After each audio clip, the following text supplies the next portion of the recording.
अब भारत के अंदर फिर से कोई नया जिन्ना पैदा न होने पाए, और वो जिन्ना अगर पैदा होने का साहस करता है तो हमें उससे पहले कि वो भारत की अखंडता को चुनौती दे, उसको पहले ही दफन करके रख देना होगा। इसके लिए भारत के हर नागरिक को खड़ा होना होगा। आरएसएस ने अचानक बदल दी रणनीति, बंगाल जिताने की जिम्मेदारी योगी को दे दी। अब मोदी नहीं योगी गिराएंगे टीएमसी का किला। मोहन भागवत का प्लान सुनकर हर कोई हिला। ममता के हुमायूं को अब योगी ललकारेंगे, पूरे बंगाल में जाएंगे, हर इलाके में दहाड़ेंगे। सबको पता है कि बिहार यूपी तो झांकी है, मोदी और संघ का सबसे बड़ा सपना बंगाल है। इसलिए क्योंकि जिस जनसंघ से बीजेपी का जन्म हुआ, उस जनसंघ की स्थापना करने वाले श्यामा प्रसाद मुखर्जी खुद बंगाली थे। अगले साल बंगाल में चुनाव है और अभी से वहां बाबरी का शोर तेज हो गया है। जी हां, अगर आप नहीं जानते तो जान लीजिए कि पश्चिम बंगाल के मुर्शिदाबाद जिले के बेलडांगा में 6 दिसंबर के दिन बाबरी मस्जिद की नींव का पत्थर रखा गया। और ये काम किया है कभी ममता बनर्जी के खासमखास रहे निलंबित तृणमूल कांग्रेस विधायक हुमायूं कबीर ने। हुमायूं कबीर ने इस समारोह का आयोजन किया है। हजारों की भीड़ मौजूद रही। हुमायूं के समर्थकों ने जमकर नारेबाजी की। योगी ये सब देख रहे थे और मोहन भागवत भी। लेकिन मोहन भागवत के मन में बंगाल में बीजेपी को जिताने का खाका तो पहले ही तैयार हो चुका था। मोहन भागवत के मास्टर स्ट्रोक का नाम ना तो योगी है ना मोदी है, बल्कि इस बार संघ ने बंगाल जिताने का जिम्मा योगी को सौंपने का मन बना लिया है। योगी आदित्यनाथ ने 2025 बिहार विधानसभा चुनाव के लिए कुल 31 सीटों पर प्रचार किया था और इन 31 सीटों में से नेशनल डेमोक्रेटिक अलायंस यानी कि बीजेपी और जेडीयू को 27 सीटों पर जीत मिली। इस कमाल के स्ट्राइक रेट को देखकर मोहन भागवत गदगद है। समाजवादी पार्टी के मुखिया अखिलेश यादव ने किसी भी सीट से बिहार में चुनाव लड़े बगैर बिहार में महागठबंधन के पक्ष में 22 सीटों पर प्रचार किया था, लेकिन रिजल्ट में बुलडोजर बाबा सब पर भारी पड़े क्योंकि उनकी जीत का स्ट्राइक रेट 87% से अधिक है।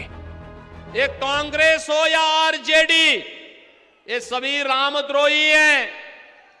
आप सोचो इनका आचरण क्या है।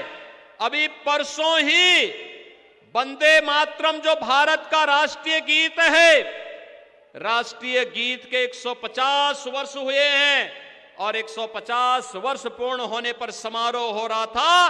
कांग्रेस विरोध कर रही थी। आरजेडी के लोगों के मुंह से कुछ भी नहीं निकल रहा था। अरे देश का गीत है, भारत माता का गीत है, भारत माता की वंदना है, लेकिन इनको इसमें भी वोट बैंक दिखाई देता है। बहनों और भाइयों, जो भारत माता की जय नहीं बोल सकता हो, जो भारत माता की जय न बोल सकता हो, जो भगवान राम का विरोध करता हो, जो मां जानकी का विरोध करता हो, क्या उसको वोट देना चाहिए?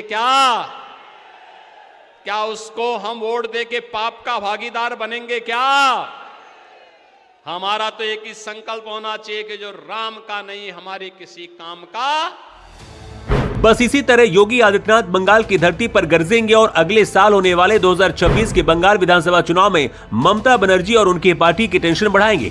योगी भी मिशन बंगाल में लग चुके हैं। प्रधानमंत्री नरेंद्र मोदी ने हाल ही में बंगाल के बीजेपी सांसदों के साथ बैठक की और बंगाल चुनाव के लिए तैयारियों को तेज करते हुए टीएमसी की नाकामियों पर फोकस करने की सलाह दी थी।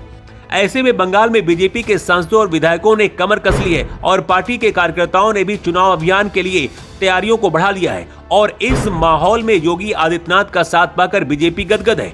जो कमाल बुलडोजर बाबा ने बिहार में किया, अब वही कमाल बंगाल में हो सकता है। मोदी ने संघ के कई सपने पूरे किए हैं, अब योगी बाबा मोदी का सपना पूरा करने जा रहे हैं। अगर आपको भी लगता है कि बुलडोजर बाबा का जादू बंगाल में चलेगा और बिहार के बाद वहां भी कमल खिलेगा, तो वीडियो को शेयर करिए और कमेंट करके बताइए कि बंगाल में बीजेपी कितनी सीटें जीतेगी।